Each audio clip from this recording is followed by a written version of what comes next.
नमस्कार, मैं हूं आपका अपना अजित सर। कैसे हो सब? पढ़ाई लिखाई मजे में चल रही है ना?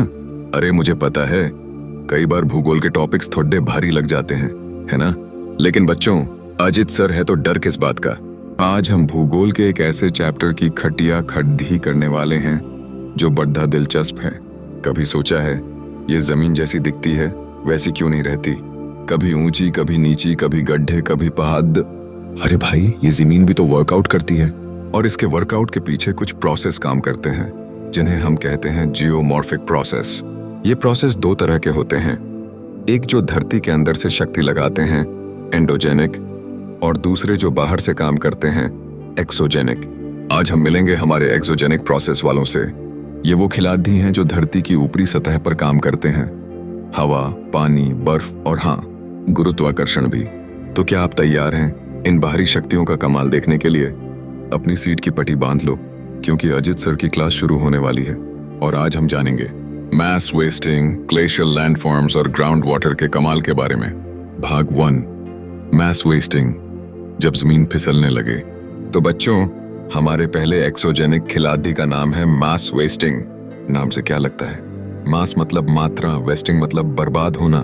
अरे नहीं, इसका मतलब है जब मिट्टी, पत्थर, मलबा, ये सारी चीजें एक साथ पहाड़ की ढलान से नीचे आ जाएं, और इस नीचे लाने में सबसे बड़ीदा हाथ किसका होता है? सोचो। अरे बिल्कुल सही, गुरुत्वाकर्षण, ग्रेविटी का। ये गुरुत्वाकर्षण ही है जो हर चीज को नीचे खींचता है, और यही हमारे पहाड़ों से मिट्टी पत्थर को भी नीचे ले आता है। परिभाषा, डेफिनेशन। तो सरल शब्दों में, गुरुत्वाकर्षण के प्रभाव में ढलान के सहारे चट्टानी पदार्थ, मिट्टी, पत्थर, मलबा का नीचे की ओर खिसकना या गिरना मास वेस्टिंग कहलाता है। ये कभी धीरे धीरे होता है, कभी अचानक और बहुत तेजी से। चलो अब इसके कुछ स्टाइल देखते हैं, मतलब इसके प्रकार। टाइप्स 1, क्रीप, विसर्पण। ये सबसे आलसी वाला है। इसमें मिट्टी या ऊपरी सतह एकदम धीरे धीरे, आहिस्ता आहिस्ता खिसकती है, इतनी धीरे कि आपको पता भी नहीं चलेगा। जैसे सुबह बिस्तर से उठने में हम धीरे धीरे सरकते हैं ना, वैसा ही। निशानी, पेड़ तिरछे हो जाते हैं, बिजली के खंभे झुक जाते हैं, दीवारें फट जाती हैं। तो अगर कहीं पेड़ झुके दिखें, समझ लेना यहाँ क्रीप चल रहा है। 2, फ्लोज, प्रवाह, जैसे मड फ्लो, डिब्री फ्लो। ये तब होता है जब मिट्टी या मलबा पानी के साथ मिक्स हो जाए, एकदम गाढ़ा सूप या दलदल जैसा बन जाता है और फिर ढलान से बहता है।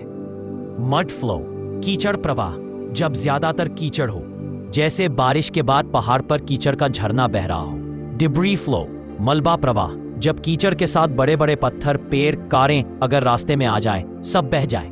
ये बहुत खतरनाक हो सकता है। जैसे हमारी मैगी बनाते वक्त अगर पानी ज्यादा हो जाए तो कैसे बहने लगती है, वैसा ही कुछ, पर ये असली और खतरनाक वाला है।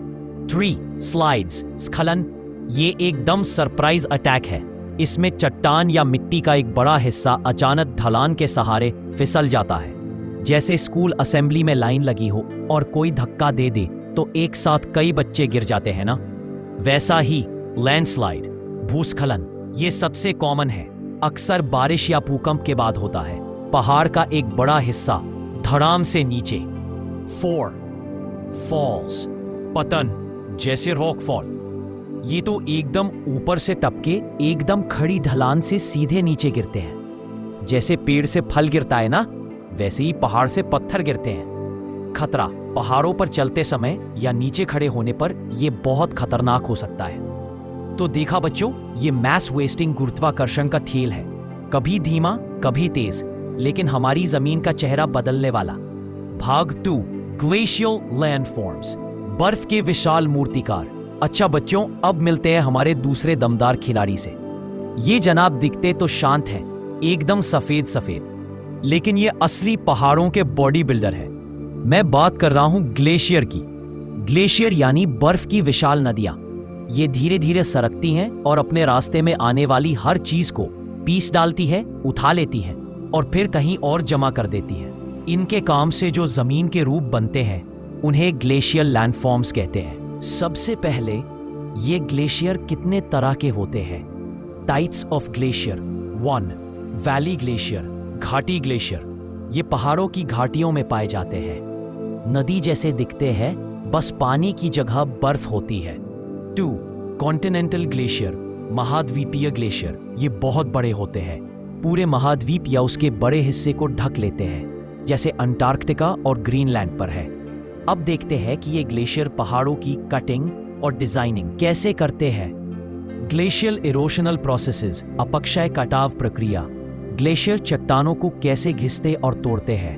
प्लकिंग, उत्पाटन। ग्लेशियर जब सरकता है तो नीचे की चट्टानों में फंसी बर्फ उन टुकड़ों को उखाड़ लेती है, जैसे जड़ों से घास उखाड़ते हैं ना।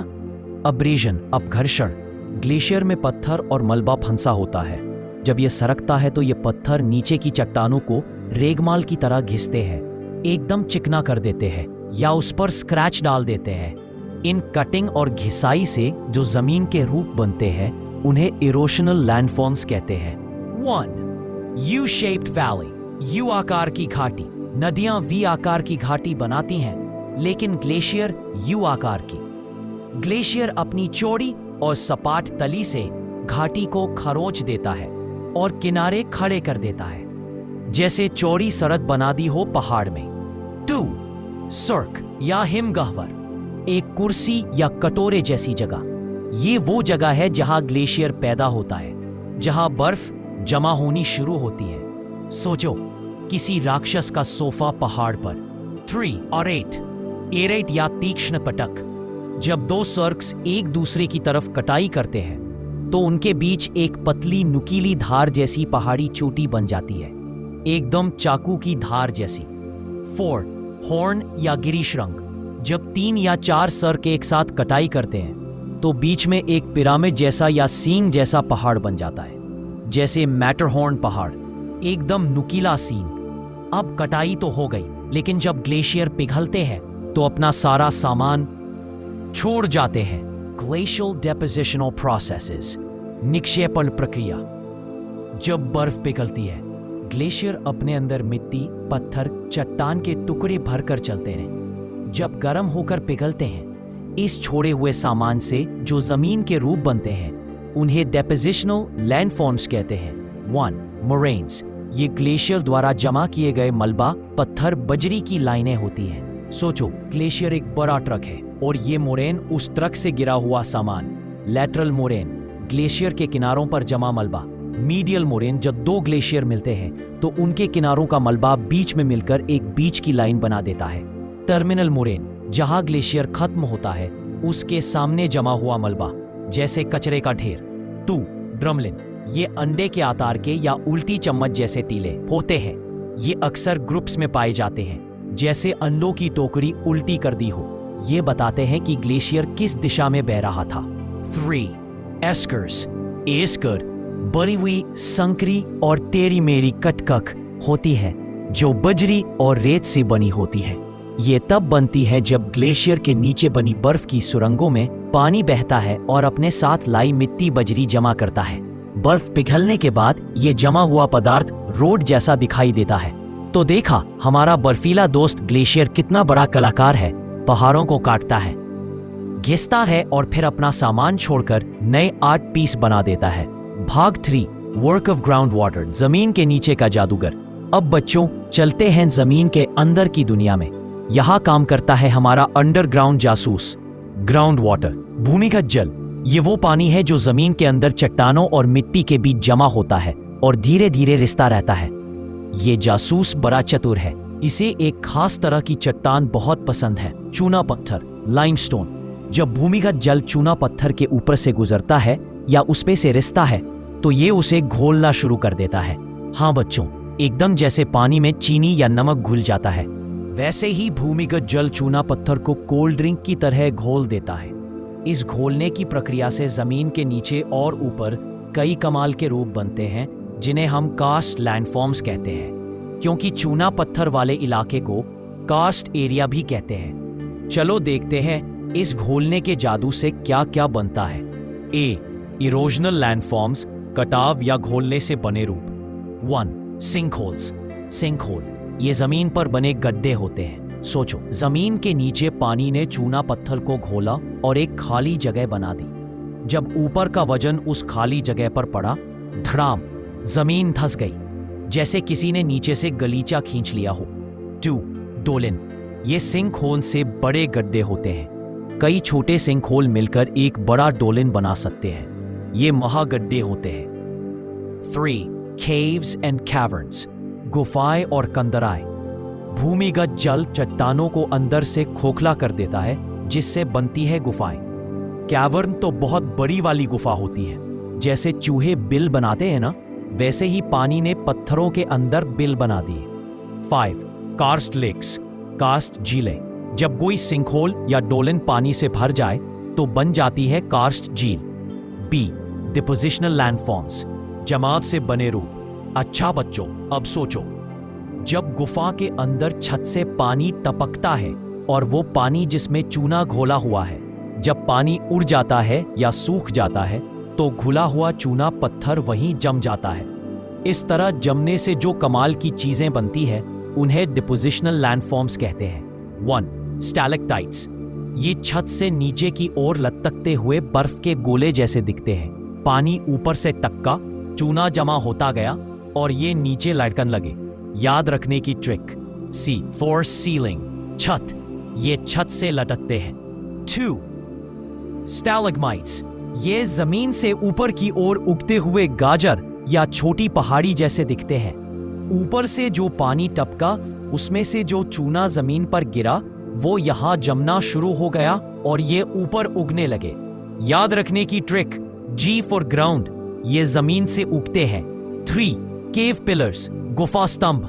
जब ऊपर वाला स्टैलेक्टाइट और नीचे वाला स्टैलेग्माइट बढ़ते बढ़ते मिल जाते हैं तो बन जाता है एक गुफा स्तंभ, एकदम खंबे जैसा।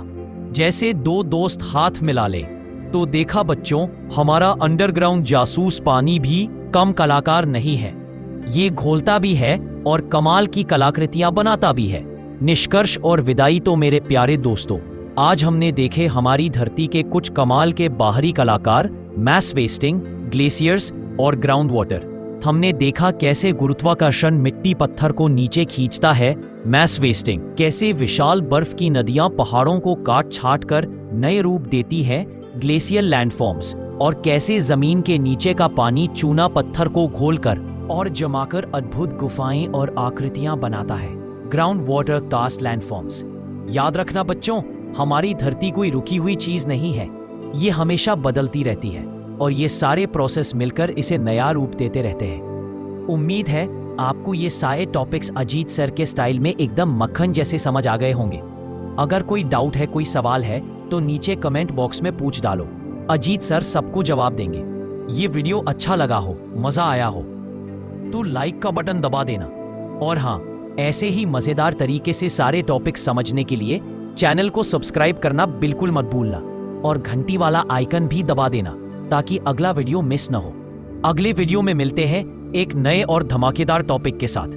फिर पढ़ते रहो, सीखते रहो और मुस्कुराते रहो। जय हिंद।